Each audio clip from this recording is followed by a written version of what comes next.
Password வந்து like dictionary attack மூலமாக வந்து நம்ம பைபாஸ் பண்ண போகிறோம். ஓகே, ப்ரூட் ஃபோர்ஸ் மெக்கானிசம் இப்போ நான் வந்து டெமோ காட்ட போதில்லை. பட் ப்ரூட் ஃபோர்ஸ் மெக்கானிசம் என்ன நான் சொல்கிறேன், பிகாஸ் ப்ரூட் ஃபோர்ஸ் மெக்கானிசம் ரொம்ப டைம் எடுக்கும். லைக் ரொம்ப ஈஸியாக பண்ணிட முடியாது, ரொம்ப டைம் எடுக்கும். Okay, different between dictionary attack and brute force attack வந்து ரொம்ப சிம்பிள்.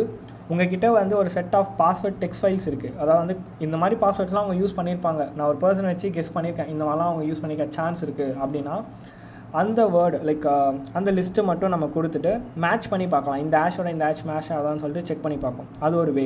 பட் ப்ரூட் ஃபோர்ஸ் அப்படி இல்லை. ப்ரூட் ஃபோர்ஸ்ன்றது வந்து லென்த்து கொடுக்கணும். மினிமம் வந்து அப்போது 8 கேரக்டர்ஸ் லென்த் இல்லையா, அதாவது ஆல்ஃபா நியூமரிக் வித் ஸ்பெஷல் கேரக்டரோட வரும் பாஸ்வேர்டோட காம்பினேஷன்ஸ். ஓகேவா, ஸோ அது கூட மினிமம் 8 to up to 32 வரைக்கும் நம்ம யூஸ் பண்ணலாம்னு வச்சுப்போம். அப்போ வந்து 00001 0002 அந்த மாதிரி வந்து நமக்கு போய்கிட்டே இருக்கும். அது லிமிட் இல்லாமல் போயிட்டுருக்கும். ஸோ வந்து ரொம்ப லேட் ஆகும் அந்த ப்ராசஸ் முடியறதுக்கு. பட் சர்டன் பாயிண்ட்டில் வந்து கண்டிப்பாக வந்து நமக்கு ஒர்க் ஆகும். இது வந்து ப்ரூட் ஃபோர்ஸ் மெக்கானிசம் 100% ஒர்க்